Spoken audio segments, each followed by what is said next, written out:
those of you that are listening through the or watching through the stream and stuff, you should start seeing stuff popping in now. I am working on. They are coming for blood. Your story is not your fortress. Your story is your fuel. When you doubt the underdog, it's like music to his ears. Tell me I'm not good enough. Tell me I'm not strong enough. Tell me I won't finish. All right. Anyway, there is this intrinsic emotion, this instinct. You have just awakened the lion in me because they said you can't do it. They say you don't have what it takes to make the investments. They said you don't have what it takes to lose the weight. They say you don't have what it takes to hang on to your marriage. Everybody has been counted out. Everybody has been doubted. The underdog is not a person who doesn't feel pain, doubt, and fear. The underdog is a person that turns that pain, that doubt, that fear into their fuel. If you came from a place where you had nothing, that's everything that you need.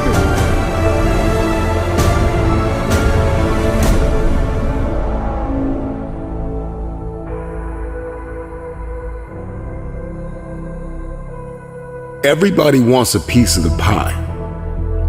Okay? Everybody wants a piece of the pie. In any facet of life, in every arena you walk in, there's pie.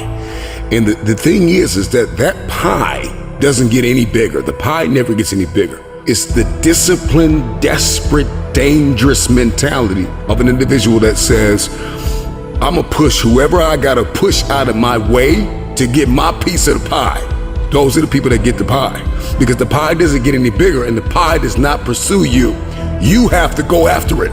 So whatever it is that you're going after, whatever it is you feel as though you've been destined to do, are you willing to push whoever, whatever out of your way to get your piece of the pie? So if you're listening to me right now and there's anything in your life that is defeating you, if there's anything in your life it seems like an improbable feat, you gotta smell blood. Once you get that scent like a hound dog, you get that scent, you see what is possible, you see what you are capable of. In the face of adversity, in the face of challenges, in the face of everybody that says you are not enough, you're not tall enough, you're not big enough, you're not wide enough, you're not fast enough, it's in that very moment that the dreams gotta get bigger than the disappointment, than the fear, than the anxiety, than the stress, than the overwhelm. It's gotta get bigger, the dream. Once that dream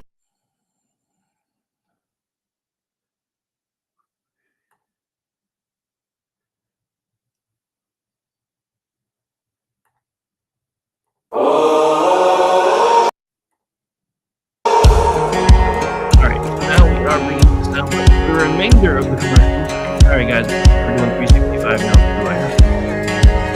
Hand on the Bible, I'm a decent man. No, I ain't perfect, but I'm learning how to be the best I can. But I got demons. Your door. Could have swore that said play, not pause. All right, here we go. Are the blades any good? No. Our blades are f***ing great. Each razor has stainless steel blades, an aloe vera lubricating strip, and a pivot head. It's so gentle a toddler could use it. And do you like spending $20 a month on brand name razors? 19 go to Roger Federer. I'm good at tennis. And do you think your razor needs a vibrating handle, a flashlight, a back scratcher, and 10 blades? Your handsome-ass grandfather had 1 blade and polio. Looking good, Pop-Up! Stop paying for shave tech you don't need. And stop forgetting to buy your blades every month. Alejandro and I are going to ship them right to you.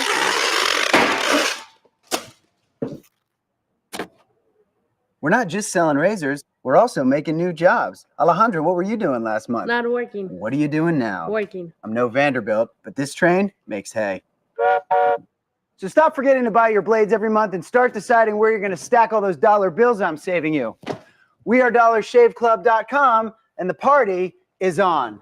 I know karate, I know jiu-jitsu and drive like a gangster when I'm coming to see you. See you, see you, see you. Celebrity designer Jeff Lewis is back with Hollywood House Lift. I'm excited to be working with new clients. I'm not getting rid of that. I hope I never see you both again. Yeah. An all-new season. Those have to go. That has to go. From oh, wow. It's been an actual nightmare. To oh, wow. This is such an upgrade. With celebrities like Josh Duhamel, Christina Ricci, and Gina Rodriguez. Dazzle me, Jeff. It looks like Chuck E. Cheese. Stream an all-new season of Hollywood House Lift with Jeff Lewis, now streaming on Freevee. I am Conor McGregor, multiple weight MMA champion. I'm a fighter and I've been through many battles in the octagon. Many consider my fights in the octagon heroic, but the real life heroes are those men and women who fight to protect us every day. The real life fighters, the real life heroes are the firefighters and police officers. These first responders are true heroes because these brave men and women put themselves in the line of danger every single day protecting us all. The Tunnel to Towers Foundation ensures that first responders from fire, EMS and police departments who are killed in the line of duty with young children have a home without the burden of a mortgage. They are my heroes. They need our help today. I'd like to ask you to join me in donating $11 a month to support their efforts. Your $11 a month honors and supports our first responders. Please call now at 1-844-BRAVEST or visit tunneltotowers.org.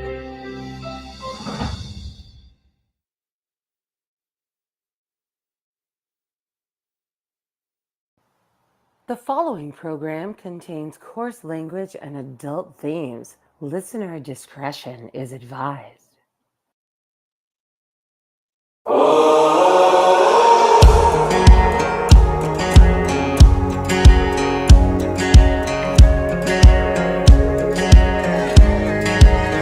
Hand on the Bible, I'm a decent man. No, I ain't perfect, but I'm learning how to be the best I can. But I got demons collecting dust, and I buried them so damn far down so they can't find their way back up. So don't mistake my kindness for weakness, cause I can flip that switch and you can find out quick.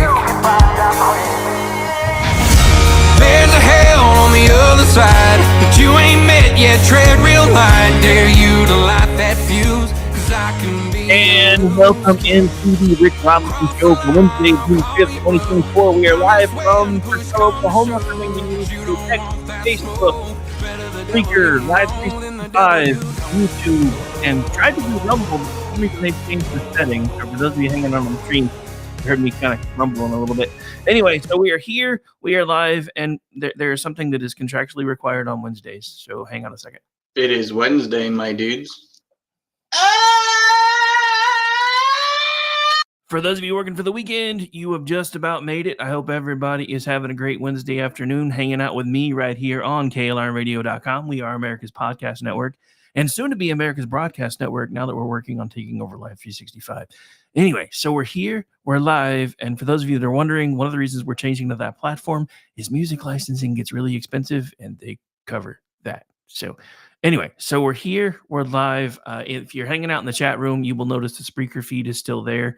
I am running everything through its paces for the next couple of weeks before we make a full transition, because I'm still trying to figure out how to give co-hosts privacy on commercial breaks through Live 365, and I haven't been able to figure out how to do that yet. Although we'll figure it out. We usually do. All right, so enough shop talk, because we have plenty of other things to talk about today. Can I don't usually do this much, but honestly, this show will start trending a bit more locally. And I just have to say, I am so sick of James Langford. That's probably what my monologue is going to be on for this hour, because I'm tired of this man. This man votes with Joe Biden 70% of the time on all the things that really should matter, and then comes out and screams and yells about the things that really don't, and goes on radio shows and things like my show and does 10, 15-minute hits and defends his positions, and the positions make zero sense. And because if you call him out too often, he stops appearing, then people have just started giving him softball moments. And I'm not calling anybody out. I have friends in this industry, and they know who they are, and I'm not saying that they're doing anything wrong, because I get it. interviews like that are your bread and butter. I understand that. I know why you're doing what you're doing. But somebody has to be willing to call the balls and the strikes. And this thing has been nuts for so long, as far as the situation with the border bill that he tried to get passed. And now he's screaming and yelling about something else when he just helped push another Biden appointed judge across the finish line. Ladies and gentlemen, I get it. We have always been the party of the guy that's in charge gets his choices. But when those choices start being used against us, against everyday average Americans, which as of right now, Donald Trump actually is, and when they start using the DOJ to weaponize our legal system, then we have to start learning how and if we are willing to fight back before there's nothing left to fight for. This is my problem. I'm going to be honest. I said this on X earlier today. If our founding fathers were alive today, they would have already been shooting. It really is just that simple. I don't know a nice way to put it. I don't know a sugar and syrupy sweet way to say it. The simple fact of the matter is, if our founding fathers were alive, they would be fighting by now, because they would see what our country has become, and they would absolutely be just teetotal and pissed off. And so am I. Look, I had hopes with this, especially when the Stormy Daniels part of the New York trial turned into this, oh my God, we did this position and we did that position, and he blocked the door and he did this and he did that. Ladies and gentlemen, if you've been listening for a while, and if you haven't, you can go back and listen on the archives. You can find them on KLRNRadio.com and pretty much every podcast site known to man. We actually played the interview that she did with Bill Maher forever ago, where she said they tried to make this a Me Too thing, and it's not a Me Too thing. I don't know why I did it, but I wanted to do it. And Bill Maher's like, oh my God, why? So even after her testimony, Bill Maher's like, we need to roll the tape, because that's not what she said 4 years ago, 6 years ago, whenever the hell it was. I think it was about 6 years now. So when and why did the story change? And why does nobody care that the story changed? Nobody cares that the story changed is because Donald Trump has been billed as a dirty old evil man who got rich off of the backs of everybody else. And that's not true. Folks, you have to remember, this man was all of their friends until he stepped off the escalator in 2015. So now we have to ask ourselves, why are so many Republicans standing against the only guy who is actually trying to stand up for America? This is my problem. Look, I've said this, and this is something, this is a complete evolution for me that happened the day of the verdict, because I have always agreed with the idea of making America great again. I have not always sided with the MAGA crowd, though, and I still don't. But the one thing I will say is now I am fully on board. I am boarding the Trump train. I'm buying the cap. I'm buying the T-shirt. Hell, you may once I start changing over in camera, you might see me start wearing that kind of stuff, because that's one of the next things I'm working on, is getting my studio space set up well enough where I can do full-on video casting instead of just audio. But that's neither here nor there. The point that I'm trying to make as of right now today is our country is in trouble, and we, the American people, have to decide where we go from here. Now, I'm never going to tell you guys who to vote for. I'm going to give you my opinions. I'm going to give you the news that I can find throughout the day as I do this show and others, because I'm pretty much always on here. Just ask my girlfriend who's hanging out on X right now. She's mad all the time that I'm always working. But when you're trying to change things, you got to put in the work. And that's not me trying to be, I'm the guy that's going to fix everything. No, we need hundreds and thousands of voices like mine to start making these kind of changes. The problem is not everybody has the cojones to do it. And I'm not saying that is a bad thing either. You guys have to understand, I just turned 51 years old. I didn't start doing this until 16 years ago. And when I first started doing this, it was as a cartoon character, because I didn't want anybody to know who I was. I just knew that I was mad because Barack Obama killed my business before he ever got sworn in. I ran a security company for years that died between 2008 and 2009 and was completely gone within a few months of him being sworn in, because policies changed and people knew policies were changing. So the economy started suffering already. We've been living through the same thing again under Joe Biden, and nobody wants to talk about why. Hillary Clinton and Barack Obama are the ones that are enacting policy. It's not this man. The cauliflower in chief doesn't know where he is half of the time. So you cannot convince me that he's the one doing this. The fact that we have this daisy chain of Hillary Clinton and Barack Obama taking turns, whoever's got their hand up Joe Biden's butt, and then Joe Biden's hand up Joe Scarborough's butt and half the other freaking media pundits on the planet right now. Can everybody just take each other's hands out of your asses and learn to speak for yourselves again? Because the country is falling apart. This is not anything that I say lightly. This is not anything that I say with hyperbole. I know that a lot of you that are listening, and holy crap, the stream is blowing up right now, so thank you. I will say this, and only this. Every election cycle, you were told the same thing. This is the election that could end America. I have never before believed that more than I do right now. And again, that's not being said as hyperbole. I don't know of a way that we can survive another 4 years of Joe Biden. I don't even think we'll get another 4 years of Joe Biden. Even if he survives through the election and somehow manages to win, which will again be by crook, by the way, then he's going to wind up stepping aside because there's no way he can't. He's lost the New York Times. He's lost everybody short of Joe Scarborough and Harry Sisson. And I'm pretty sure Harry Sisson's already been tossed out of the Oval Office at least 14 times by Secret Service. Yo, you kid, get out from underneath the desk. You can't be there. But I just need to make him feel better. Anyway, I'm being a little ornery today. Don't mind me. All right. So I think this is probably going to conclude the monologue section of the show. So we're going to take a quick break.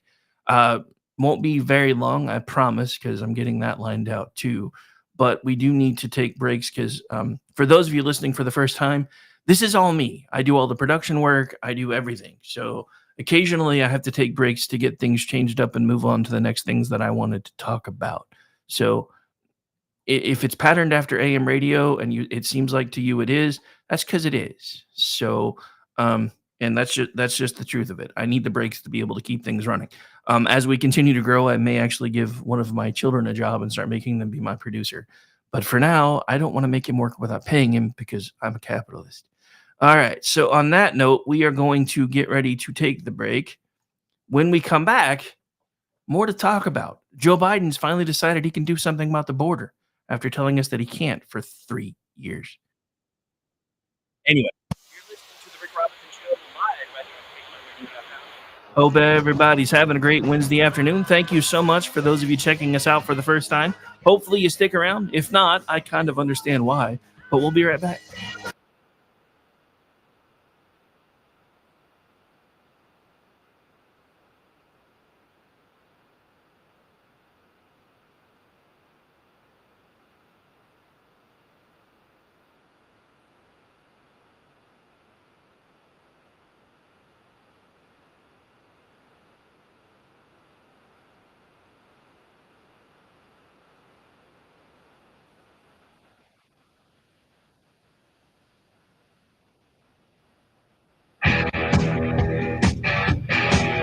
KLRN Radio has advertising rates available. We have rates to fit almost any budget. Contact us at advertising@klrnradio.com.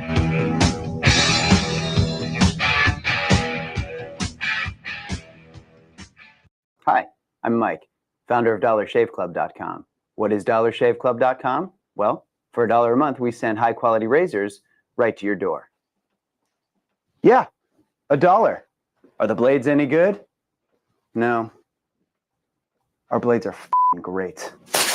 Each razor has stainless steel blades, an aloe vera lubricating strip, and a pivot head. It's so gentle a toddler could use it.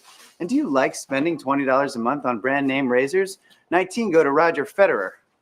I'm good at tennis. And do you think your razor needs a vibrating handle, a flashlight, a back scratcher, and 10 blades?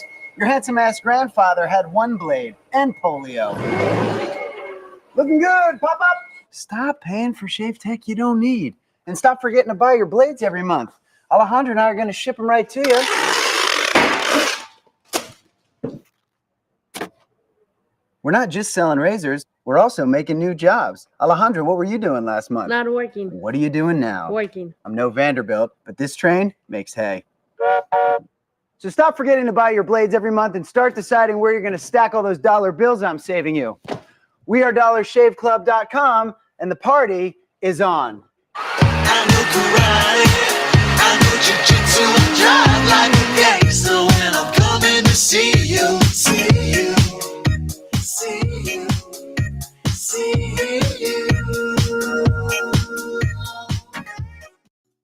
celebrity designer Jeff Lewis is back with Hollywood House Lift. I'm excited to be working with new clients. I'm not getting rid of that. I hope I never see you both again. An all-new season. Those have to go. That has to go. From oh, wow, It's been an actual nightmare. to oh, wow. This is such an upgrade. With celebrities like Josh Duhamel, Christina Ricci, and Gina Rodriguez. Dazzle me, Jeff. It looks like Chuck E. Cheese. Stream an all-new season of Hollywood House Lift with Jeff Lewis, now streaming on Freevee. I am Conor McGregor, multiple weight MMA champion. I'm a fighter and I've been through many battles in the octagon. Many consider my fights in the octagon heroic, but the real life heroes are those men and women who fight to protect us every day. The real life fighters, the real life heroes are the firefighters and police officers. These first responders are true heroes because these brave men and women put themselves in the line of danger every single day protecting us all. The Tunnel to Towers Foundation ensures that first responders from fire, EMS and police departments who are killed in the line of duty with young children have a home without the burden of a mortgage. They are my heroes. They need our help today. I'd like to ask you to join me in donating $11 a month to support their efforts. Your $11 a month honors and supports our first responders. Please call now at 1-844-BRAVEST or visit tunneltotowers.org.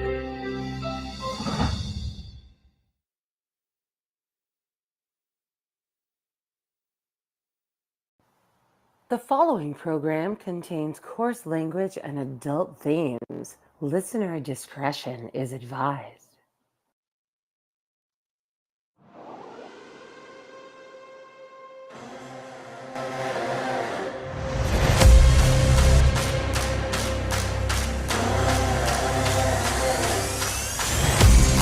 The king's back and the throne's mine.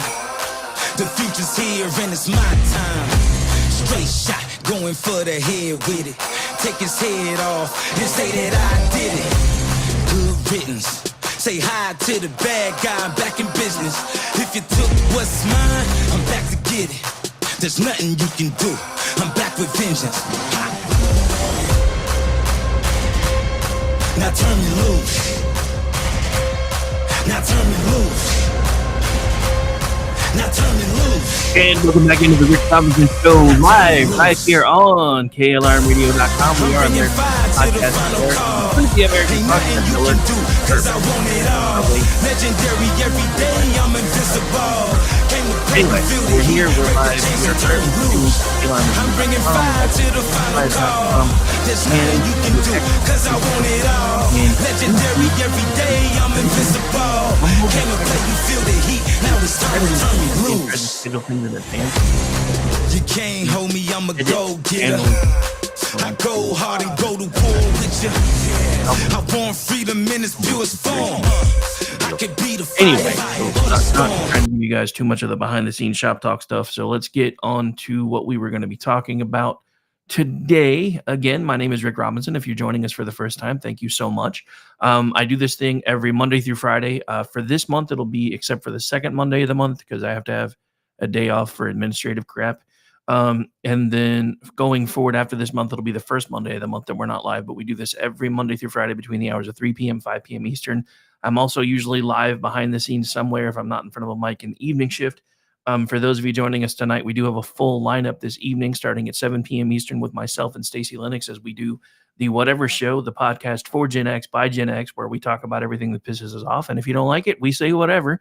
After that, we have the Conservative Curmudgeon Radio Show, which is every Wednesday of the month except for one, which is 8 p.m. Eastern, right here live on KLRNRadio.com. After that, we have the triumphant return of FUBAR, One Nation Under Fu, co-hosted with both Politabunny and everybody's favorite Amish guy, Ordnance J. Packard. That is 9 p.m. Eastern. 10 p.m. Eastern should be Ordy and I with your nightcap doing the Rick and Ordy Show.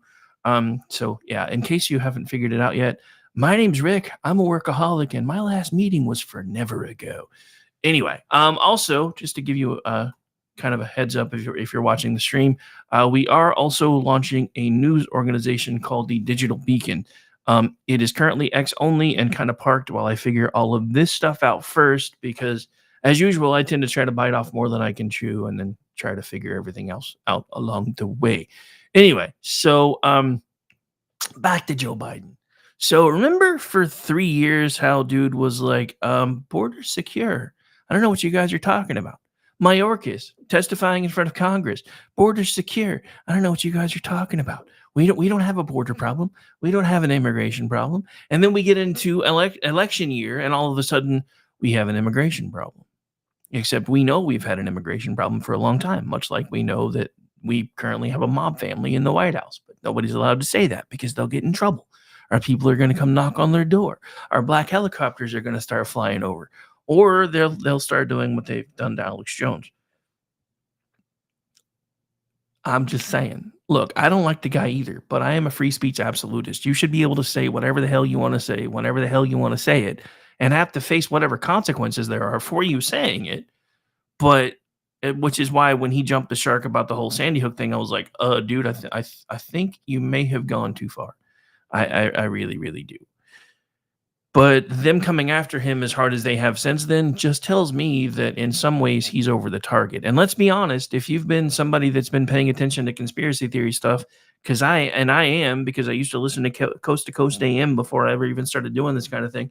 And Ordy and I do every other Saturday night, 10 p.m. Eastern now, because we're doing 2 hours, Juxtaposition, which is our little nod to Coast AM before Jordan already screwed it up. I said what I said. Don't at me. Or you can. I don't really care. Pardon me. But if you've been following along with the home edition, the conspiracy theorists have been right more than they've been wrong. If you look at everything that we're now finding out about COVID, they've been right more than they've been wrong. Hell, Stacey and I said this yesterday, Stacey and I had done a podcast that was originally done as a joke for the 2 weeks to slow the spread, because I used to have to drive almost an hour to get to work from where I live. So instead of getting used to being able to sleep until 8, roll out of bed, log into the phones, we set up a podcast. So I was still getting up at the same time to do a podcast that originally started as a joke, and we called it the Kung Flu Spew. We were having a lot of fun. We had a guy do voiceover work that made a lot of fun of China, because let's face it, China deserves it. We still have some of that here. I don't have anything queued up at the moment, but I may show some of it off here in a little bit. And after that, after it became 2 months, and then 3 months, and then 4 months, and then 6 months, I think at about the 6-month mark, we figured out it wasn't going anywhere. So we, as far as the working from home thing for me, so we rebranded to a more serious show, because by then we were already being limited anyway, because we were giving everybody all of the information the federal government didn't want you to have about COVID. Was that Biden's fault at the time? No, not really, because he wasn't in charge yet when all that really started. But what happened afterwards, the clamping down on the military, forcing them to take vaccinations, telling employers they didn't have a choice but to make them take vaccinations, that was actually one of the things that started my early retirement process, because in January of 2023, I was point blank told I had 2 weeks to report for a vaccination or I could resign. The day before I was supposed to report for my vaccination or turn in my resignation, the Supreme Court stepped in and said, y'all can't do this with private employers. So suddenly I didn't have to do it anymore. But by then I was done. So I started the process to start doing my early out paperwork, and had to wait until I crossed the 10-year mark officially to be able to do it. So it took a few months to get it done. But that's why I'm doing full-time what I do now. Because not only has Barack Obama killed my first business, Joe Biden is doing his damnedest to kill a lot of my other businesses. Because in case you guys haven't heard about it yet, he is coming after freelancers so hard that it's going to become almost impossible for freelancers to do anything. And it's all in the guise of giving them what they consider livable wages. Ladies and gentlemen, I'm going to tell you, one of the things that I love about being a freelancer is I can make as much money that I am willing to hustle for. There's nobody that tells me what my dollar per hour amount of work is worth. Because here's something they don't teach in school anymore. If somebody is paying you $15 an hour, in order for that wage to be sustainable, you have to produce $30 worth of labor per hour. Because if you're not, then they're breaking even. They can't break even and keep paying you. This is why a lot of small businesses use contractors. This is why a lot of small businesses use freelancers. This is why even some larger companies, like one of the ones that I write for, you guys may have heard of them. It's a little group called Salem. You know, they own Town Hall and a bunch of other headlines. I actually happen to write for Twitchy. but I do it as a freelancer for a reason, because I can determine how much work I want to put in for a month.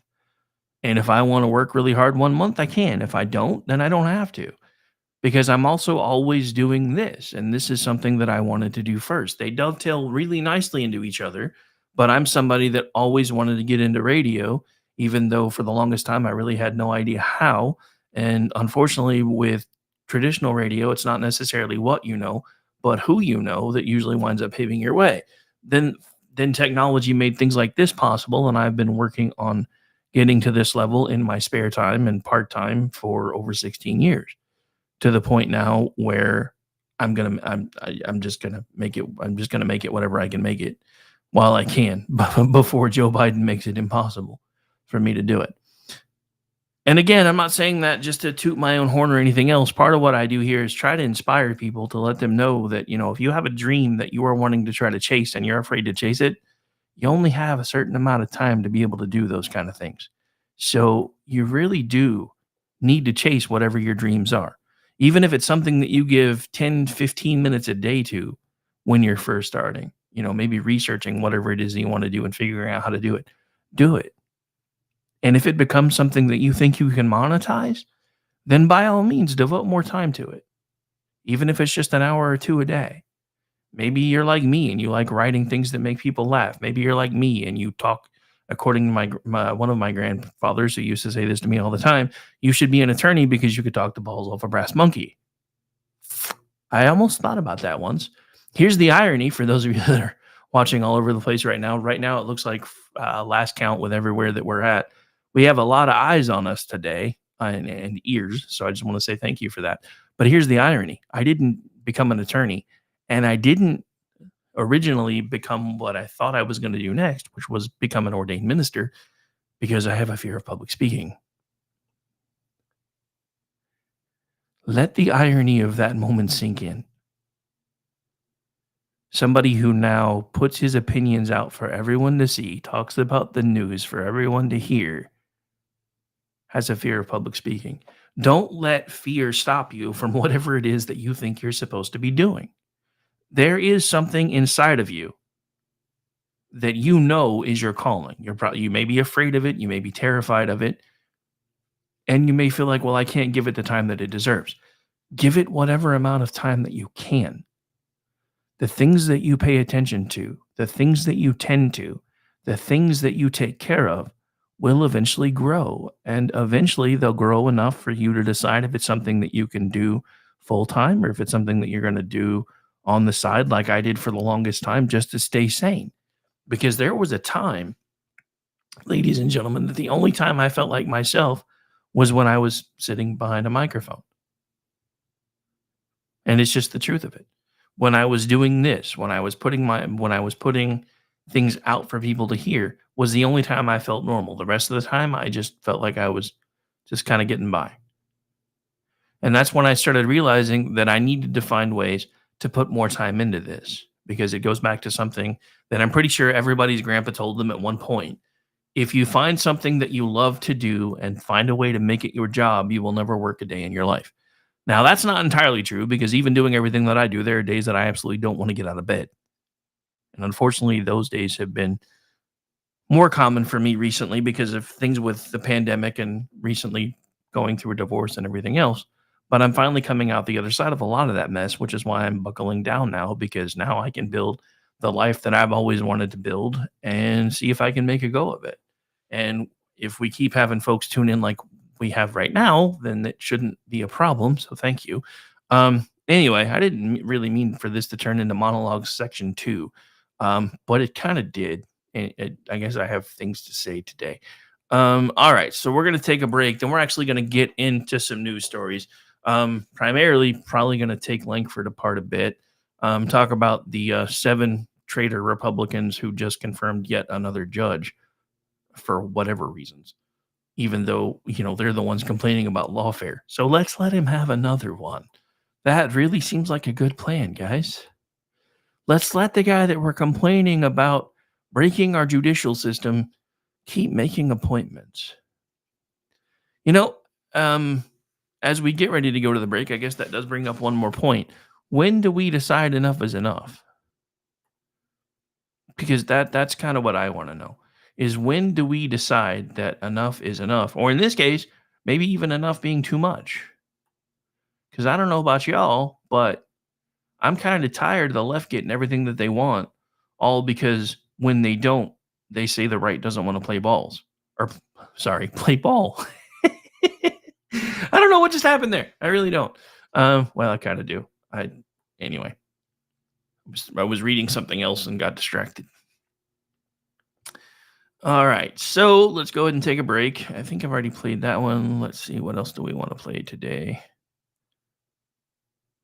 Oh, this is a good one. All right, so I think we're going to go to break with this one.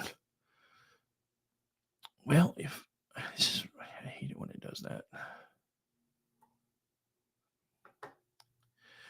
All right, hang tight for those of you paying attention on the streams. Unfortunately for today, you are trying not to do that, but everything with Live 365, how we currently do the connections. So you guys hang out, and we'll be right back. You're listening to the Rick Robinson Show live right here on KLRNRadio.com, and thank you so much for hanging out. Stay tuned.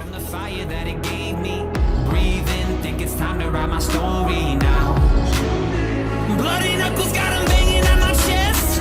Tunnel vision, people say that I'm obsessed. I'm a warrior, I am not like the rest. And I won't back down. It isn't in my blood to surrender. I won't break, I'll remember who I am in the face of my fear. It isn't in my blood, I'm relentless. I don't quit, won't forget this. That my pain is what got me right here. It isn't in my blood.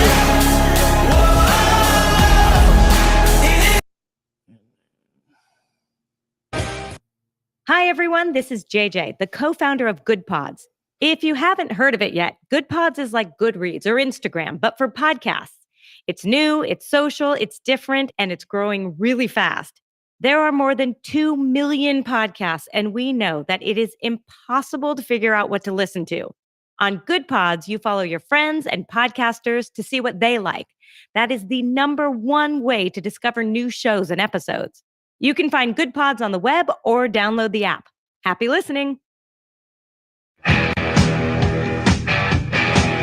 KLRN Radio has advertising rates available. We have rates to fit almost any budget. Contact us at advertising@klrnradio.com.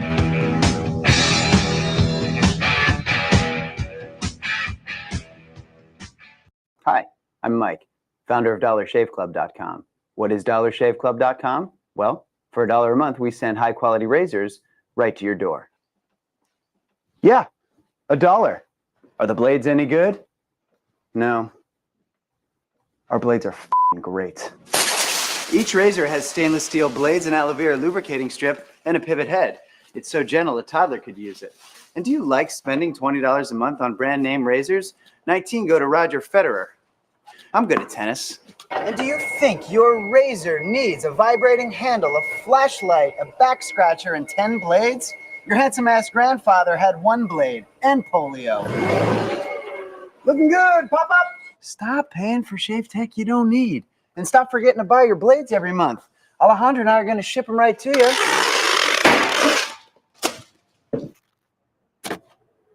We're not just selling razors, we're also making new jobs. Alejandro, what were you doing last month? Not working. What are you doing now? Working. I'm no Vanderbilt, but this train makes hay.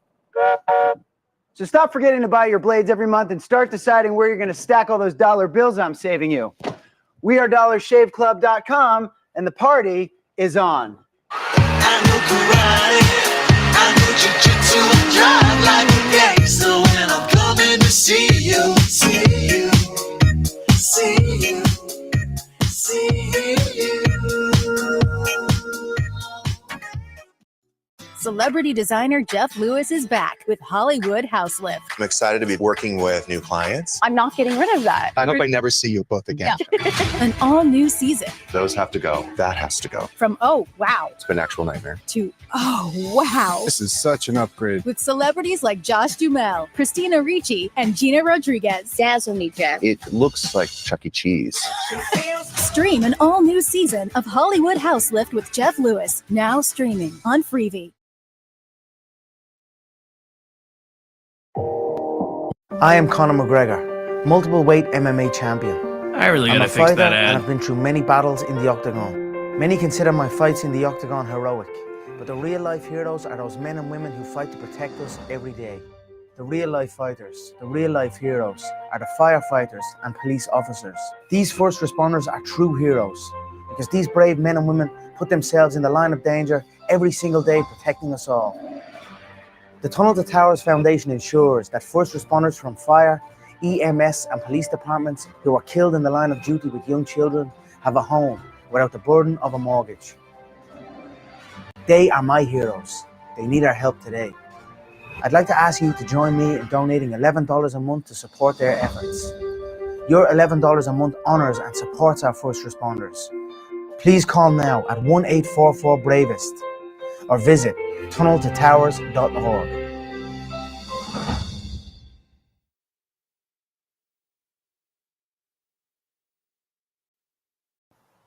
The following program contains coarse language and adult themes. Listener discretion is advised.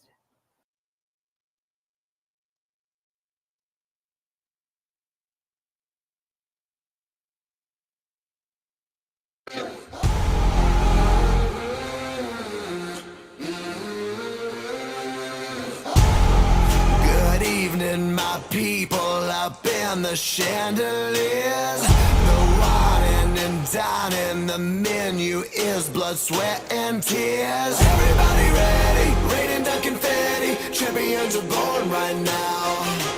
Hear about the glamour, click goes the hammer. Run when you hear that sound. Heroes never die, gonna make it to the finish line. We know we survive, even if we crawl to the finish line. All believing, underdog dreaming, don't need no cheers. Who's gonna say it? Heroes never die, gonna make it to the finish line.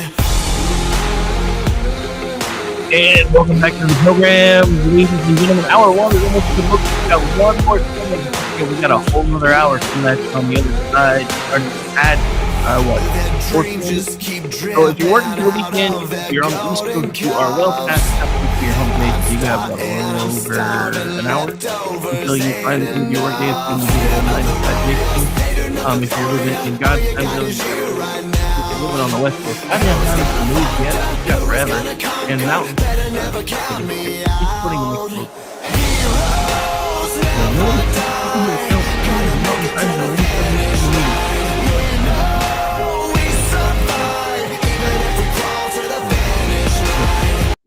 It's what I do. I do what I love. All right. So anyway, so still plenty of things to talk about. I had a bunch of things bookmarked, but apparently I'm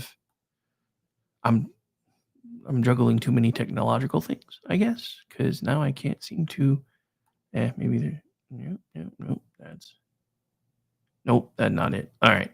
Anyway, so I don't know. I had some stuff that I wanted to play for you guys today, but now I'm gonna have to go see if I can find it again because I tried to do prep work. I really, really did, and then I don't know. I kind of got thrown off when all of a sudden Rumble was like, "Hey, this doesn't work the way it used to that you've done for like a week."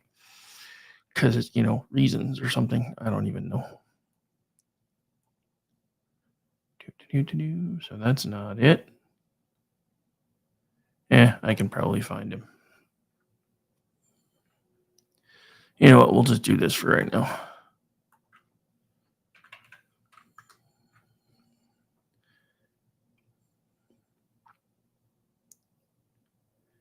Oh, so this is interesting. I didn't even see this today. So this is from our friends at The Blaze, written by Chris Enlow, Dateline today. Fox News anchor embarrasses Biden campaign after they accuse him of spreading a blatant lie. Narrator, it was not a lie. Fox News anchor John Roberts is fighting back after the Biden campaign accused him of spreading a blatant lie. The Biden campaign loves to remind voters that President Joe Biden instituted a $35 price cap on insulin for Americans on Medicare.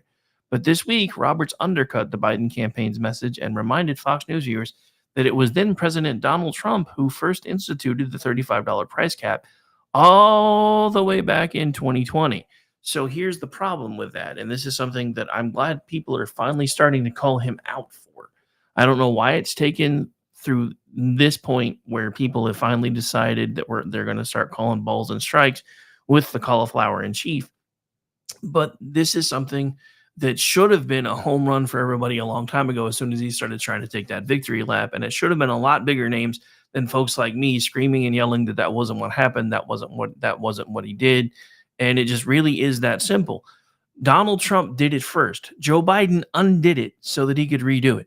The same thing that we're watching happen right now with the border. Joe Biden in February, actually on day one, signed a lot of executive orders that undid a lot of Donald Trump's border protections. In February of 2021, he finished the rest of it off. And if I remember correctly, I think it was like February 3rd. He basically killed the rest of Donald Trump's executive orders giving border protection because, according to him, these things made us seem less American, yada, yada, yada, blah, blah, blah. And then he spent 3 years trying to tell us, hey, we don't really have a border problem until now because of governors like DeSantis and Governor Abbott out of Texas. Everybody knows that we have a border problem. So they finally decided they have to do something about it. Now, the problem that I have with this is I haven't seen where this thing is going to fix anything. Because of course it's not. It's a Band-Aid on an artery wound. That's just the truth of it.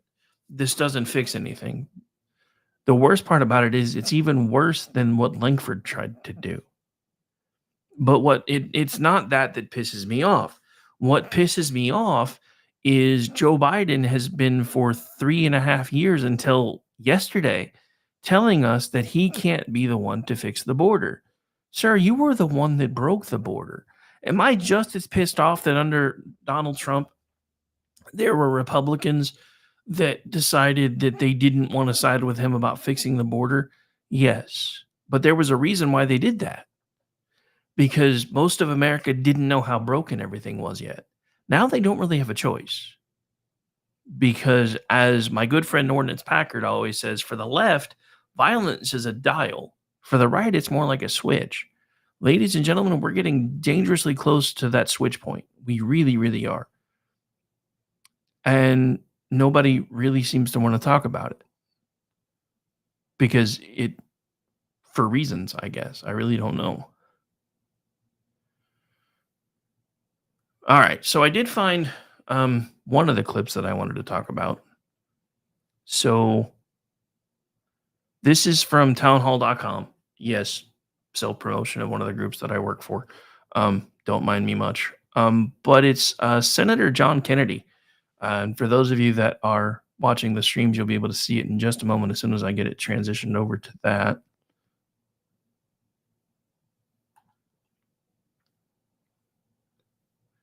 All right, so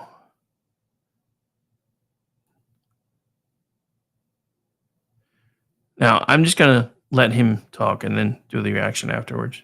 Here's my second. Well, maybe. Is it going to play or not? Oh, wait, I know why it's not. Here's my second question. We know that Jeffrey Epstein, who is now deceased, and Ms. Maxwell, his associate, who's in prison, were engaged in a conspiracy of sex trafficking with minors. So were others. It's been widely reported. What's the FBI doing to investigate the other people that were involved in these sex trafficking rings? Well, I'm not sure that I can confirm any specific individual. Well, let me being put it this way. investigated. Let me give you some facts, widely reported. Jeffrey Epstein had video surveillance in all of his homes and on his private island.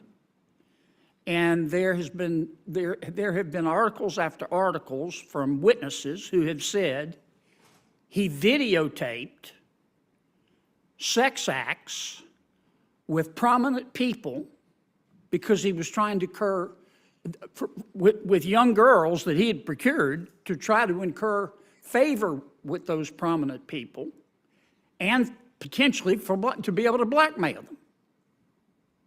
Now, that's a fact. And the FBI and other federal agencies have raided his houses. Do you have those tapes? Again, I can't discuss the specifics of our law enforcement operations related to Mr. Epstein or Ms. Maxwell, but obviously we had very active investigation related to both of them. But whether it extends to other people, I'm not sure that's something that I can comment on. A suit was filed yesterday against one of those prominent people by one of the young women sex trafficked, allegedly, said he was part of the ring. It's on the front page, I don't know, is this New York Times, Wall Street Journal?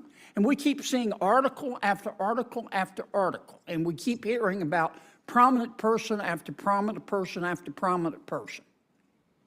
I just want to know if these prominent people are above the law and are going to be and aren't being investigated, or is the FBI investigating them? Well, no one is above the law, number one. As to whether specific people are being investigated, that's not something that I, as I'm sure you can appreciate, can engage on here. We've devoted significant resources to the investigation. Is it ongoing?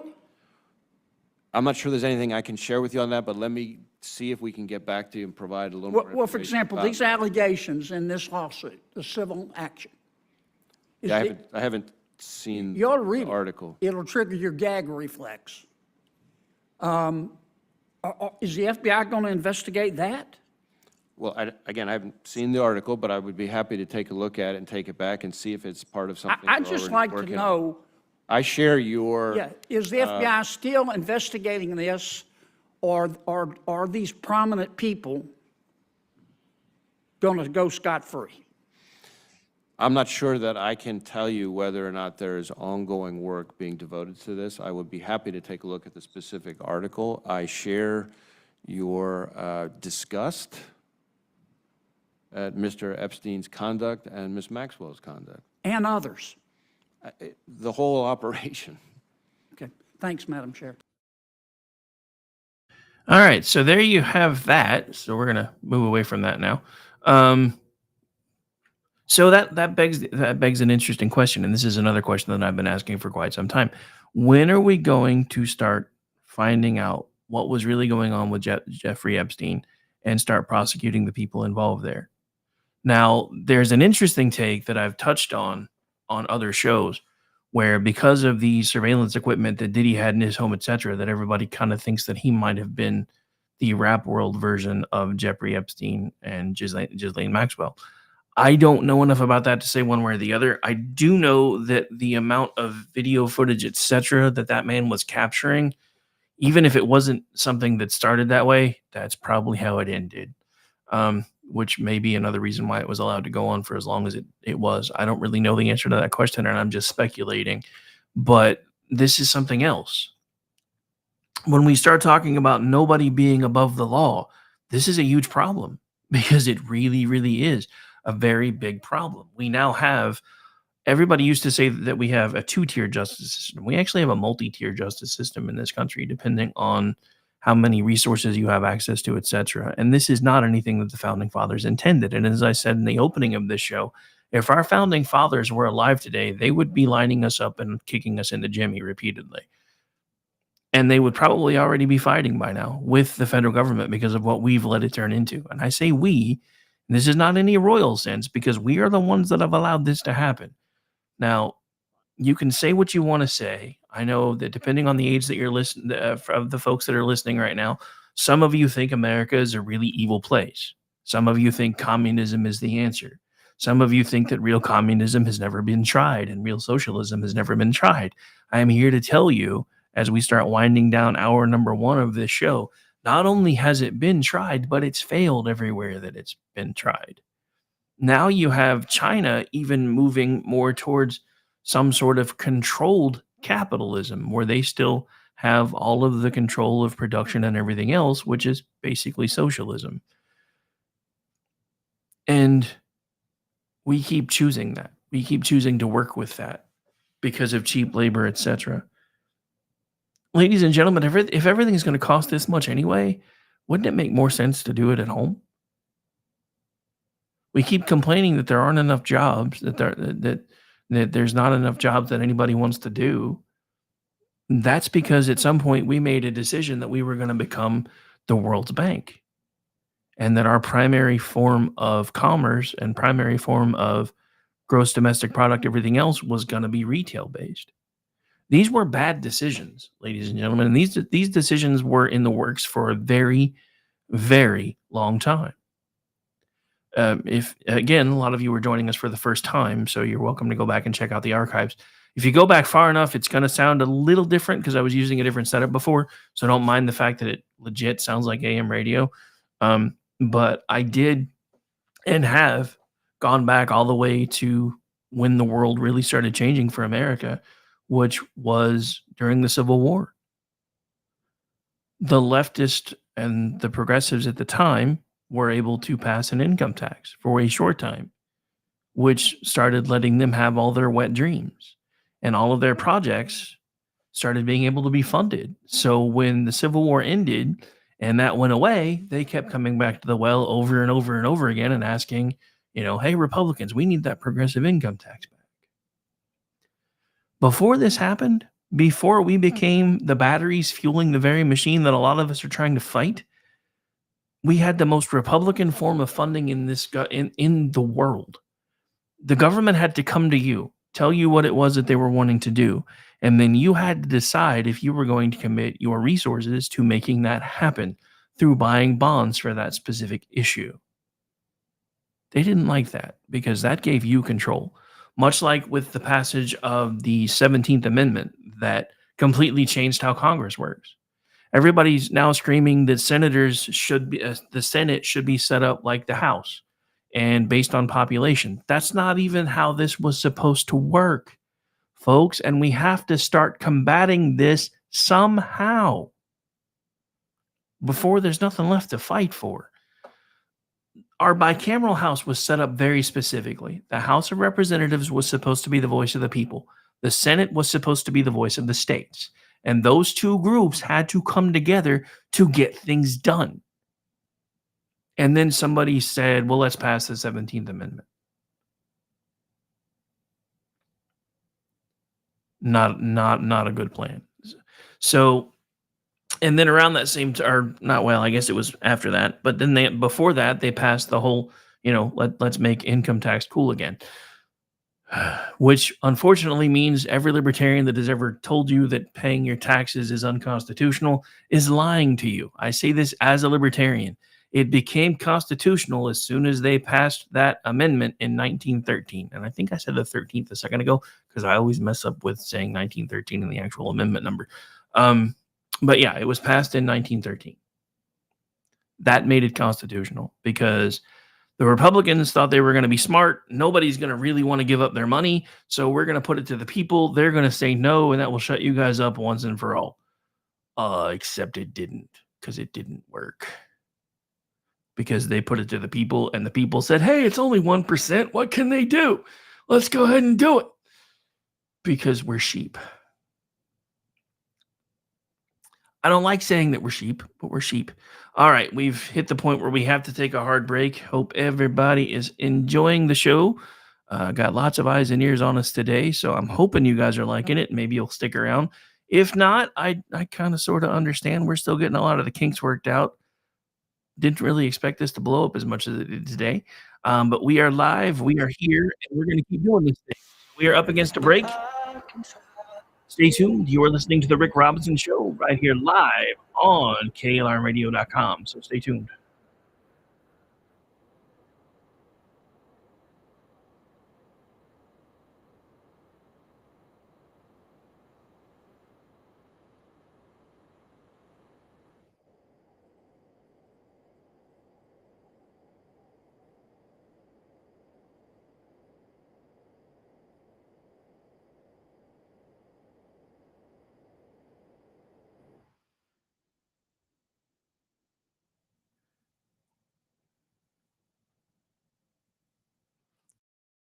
At KLRNRadio.com.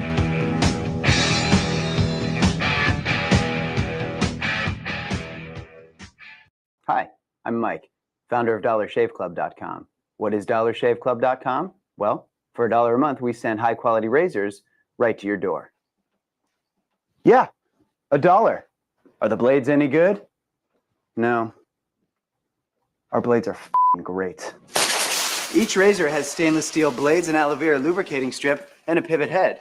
It's so gentle a toddler could use it. And do you like spending $20 a month on brand name razors? 19 go to Roger Federer. I'm good at tennis. And do you think your razor needs a vibrating handle, a flashlight, a back scratcher, and 10 blades? Your handsome-ass grandfather had 1 blade and polio. Looking good, pop-up! Stop paying for shave tech you don't need. And stop forgetting to buy your blades every month. Alejandro and I are going to ship them right to you.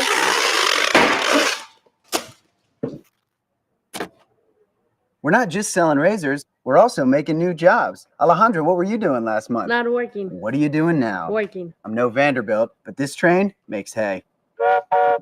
So stop forgetting to buy your blades every month and start deciding where you're going to stack all those dollar bills I'm saving you. We are DollarShaveClub.com, and the party is on. I know karate, I know jiu-jitsu, I drive like a gangster when I'm coming to see you, see you, see you, see you. Celebrity designer Jeff Lewis is back with Hollywood House Lift. I'm excited to be working with new clients. I'm not getting rid of that. I hope I never see you both again. An all-new season. Those have to go. That has to go. From oh, wow, It's been an actual nightmare. to oh, wow. This is such an upgrade. With celebrities like Josh Duhamel, Christina Ricci, and Gina Rodriguez. Dazzle me, Jeff. It looks like Chuck E. Cheese. Stream an all-new season of Hollywood House Lift with Jeff Lewis, now streaming on Freevee. I am Conor McGregor, multiple weight MMA champion. I'm a fighter and I've been through many battles in the octagon. Many consider my fights in the octagon heroic, but the real life heroes are those men and women who fight to protect us every day. The real life fighters, the real life heroes are the firefighters and police officers. These first responders are true heroes because these brave men and women put themselves in the line of danger every single day protecting us all. The Tunnel to Towers Foundation ensures that first responders from fire, EMS and police departments who are killed in the line of duty with young children have a home without the burden of a mortgage. They are my heroes. They need our help today. I'd like to ask you to join me in donating $11 a month to support their efforts. Your $11 a month honors and supports our first responders. Please call now at 1-844-BRAVEST or visit tunneltotowers.org.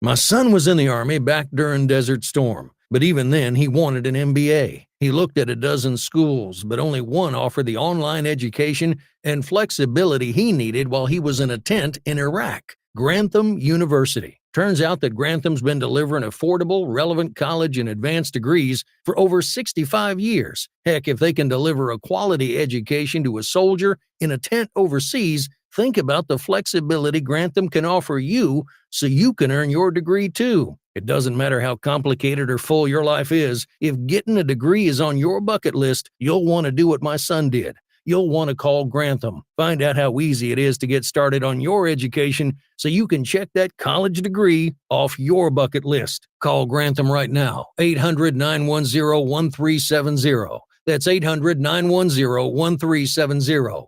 Flexible, affordable, relevant. Call 800-910-1370. Tired of paying outrageous prices for Viagra? Well, we have great news for you. Now you can finally get Viagra at huge discounts. Healthy Man allows you to save up to $500 on Viagra. Why pay U.S. pharmacy prices of $15 per pill or more when you can get Viagra for less than $3 a pill? Call today and get 40 Viagra pills for only $99. This can cost as much as $600 at your local pharmacy. You can't afford not to call us. If you want Viagra at the lowest prices, never pay $15 a pill pharmacy prices again. Get Viagra for less than $3 a pill. Call 1-800-516-7602 today and save up to $500 and get 40 pills for just $99. Healthy Man is fast, easy, and affordable. Operators are waiting at 1-800-516-7602 to take your call right now. Call 1-800-516-7602. That's 1-800-516-7602. Again, 1-800-516-7602. Attention business owners and independent contractors. This is a money-saving message from Tax Mediation Services. If your business owes $20,000 or more in taxes, we can help you today, right now. Listen, dealing with the IRS is no picnic. It's an intimidating and extremely stressful process, and you don't want to go it alone. Our attorneys know every law, every tax break, and every possible opportunity to help you resolve and reduce your tax debt. And if you owe more than $20,000, you may be at the top of their hit list. So don't take your tax debt lightly, because it will not go away on its own. The IRS can seize your bank accounts, your home, and even shut down your business. Call our tax experts today at 1-800-783-0810 and let us deal with the IRS while you focus on your business. That's 1-800-783-0810. Again, that's 800-783-0810. The following program contains coarse language and adult themes. Listener discretion is advised.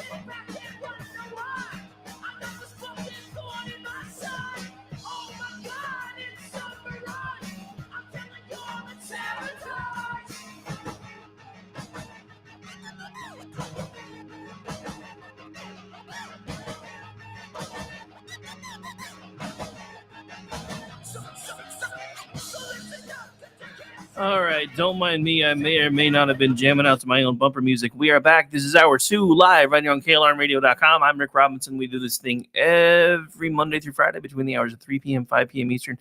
It may actually be expanding soon. I haven't decided yet. I really want to go to a 3-hour format because I kind of feel like there's just so much news, so little time. But at the same time, I do production work for about 12 other shows and write for 3 outlets most of the time. Mainly really only focusing on one because I need 48 hours in a day to do everything that I absolutely positively want to be able to do. I legit need 48 hours in a day. All right. So anyway, we're back. We're live. It's Hour 2. You guys got me for a whole nother hour. Some of you are groaning right now. It's okay. I feel your pain. Sometimes I don't like me either. It's okay. It's okay. Sometimes even when you don't like yourself, you have to remember that you still have to love yourself too. I'm just saying. All right. So, let's see where we want to go next. I know where I wanted to go next. Hang on. I got to get it pulled up too. Cause, so the January 6th thing, there's our very own Sam Janney on Twitch. He broke something today. That, also Sam Janney, also Politibunny, who be live later tonight. For those of you joining us for the first time, we have a full lineup tonight, so make sure you come back for that too. But so this happened. So they blocked what testimony? Things just got a whole lot worse for Liz Cheney and the J6 committee. The more we learned about Nancy Pelosi's handpicked January 6th committee, the more corrupt they appear. First, we learned they destroyed evidence. Now we're learning they rebuffed important testimony. almost as if the committee was not so much concerned about finding out what really happened on January 6th, but was more concerned about making sure a specific and very damaging to the right narrative stayed put. And Liz Cheney helped pave the way. So you guys remember the whole story, and I'm just going to pull up the tweet at this point because I'm not going to keep reading through the story. But so this is from Jonathan Turley on X. Remember the widely reported story of Trump struggling with his driver in the presidential limo on January 6th? You know, the whole, oh my God, he tried to wrest the steering wheel away and steer. But anyway, so apparently the guy that was driving, he offered to testify in July, in August, and again in September of 2022, but was rebuffed repeatedly by the committee. So this is my question. If they're trying to find out the answers of what really happened on January 6th and who was behind it, then why would they stop anybody from testifying? This makes zero sense to me right now. As in none. Or it would, or wouldn't, I guess, if I didn't realize who we were talking about right now. Because these people are not our friends. Ladies and gentlemen, the same people that stopped Donald Trump from securing the border are the same people that keep siding with Joe Biden behind closed doors. The same people that stopped Donald Trump from being able to close the border are the same people that tried to hang January 6th around his neck like an albatross. The same people that tried to stop Donald Trump from closing the border are the same people that have been fine with this lawfare that is happening to him, that has been proven over and over and over again that it is lawfare. I mean, look at this from an outside perspective, just for a moment, and let's just assume for the moment that we all hate Lord Spraytan. Let's just assume that, even if I hated him, which I don't know him well enough to form an opinion that way, one way or the other. But even if I hated him, I would be able to look at what happened under the AG's office in New York and realize that they were coming after him for things that every other business owner in New York has done, which is why they're all leaving now. My question is, now that the city of New York has set a precedent that you can't use your own personal money to pay off a porn star that you may or may not have had sex with, to shut up about the fact that you may or may not have had sex with them, what are they going to do about the congressional slush fund that every single New York Congress critter has probably used at least once? It's one thing to use your own money. It's another thing because, and this is the thing that absolutely floors me, if you talk to people, and I've seen this happen on the shows that are willing to do man on the street interviews, if you talk to people, they believe that the reason that Donald Trump was convicted in the Stormy Daniels case was because he used campaign funds to pay her to shut her up. Except that isn't what happened. That isn't what happened at all. Look, if it was Biden, I could almost see this, but I need you to understand something from the perspective of somebody who has run businesses, is currently running a business, and understands how things like this work. If it was Joe Biden, do you honestly think if his attorney would have asked him, hey, do you want to write a check for this, or do you want me to use cash? Joe Biden probably would have said, sure, write a check. Donald Trump? If he was really trying to hide something, probably not. Donald Trump wasn't the one that handled the incoming invoices. It's not his fault it got marked as a legal expense because that's what it was. Ladies and gentlemen, Cohen can tell you he's not, but he was a fixer. Now, Donald Trump deserves whatever fleas he got from laying down with that man. I am not trying to take anything away from that. But Cohen was a fixer. Cohen did what he thought he had to do to fix the problem. And according to Cohen, his biggest concern wasn't the election. It was Trump's wife and children finding out what he had done. So he took it upon himself to fix it. He said that repeatedly. Now Donald Trump is facing 34 expired misdemeanors that have been up-jumped to felonies based on some sort of federal charge that as of yet has not even been disclosed to anyone other than apparently the judge and the jury. Donald Trump still doesn't know what the underlying crime is. This whole thing is a direct violation of the Sixth Amendment. And I have said this every day on the air since the verdict. There are several key points to the Sixth Amendment. One, you must have the ability to have what they consider a speedy trial. For trials that require a jury, it must be a non-biased jury of your peers. You explained to me how in a district that voted 90% Biden, that is supposed to be an unbiased jury. Then there is a requirement that you know what the accusations are and you have the ability through trial to face your accusers. Donald Trump still doesn't even know what the underlying felony was, and he's been convicted. If you cannot see, because of how much you hate Lord Spraytan, that we are currently sliding into, and basically we're rounding third base and about to slide into home plate of becoming the banana republic states of America, then I don't really know how. I don't have the time, the patience, nor the crayons to try to explain it to you anymore, because lawfare sucks. And what I need everyone to understand as we get ready to take the next break and then move on to the next topic, I need you to understand that if they can do this to him, they can do it to you. And Joe Biden has already been laying the groundwork to be able to do that. Everybody remember one of his first speeches that he gave where had the monument backdropping him with red, white, and blue and the Marines standing in the background, and the only thing you could see in the camera was the red and the Marines? You really think that was accidental? The only thing that was missing was an armband and a mustache. He has been painting conservatives as terrorists for years for a reason, because if he can hold on to power long enough, if they can get Donald Trump out of the way, we are next.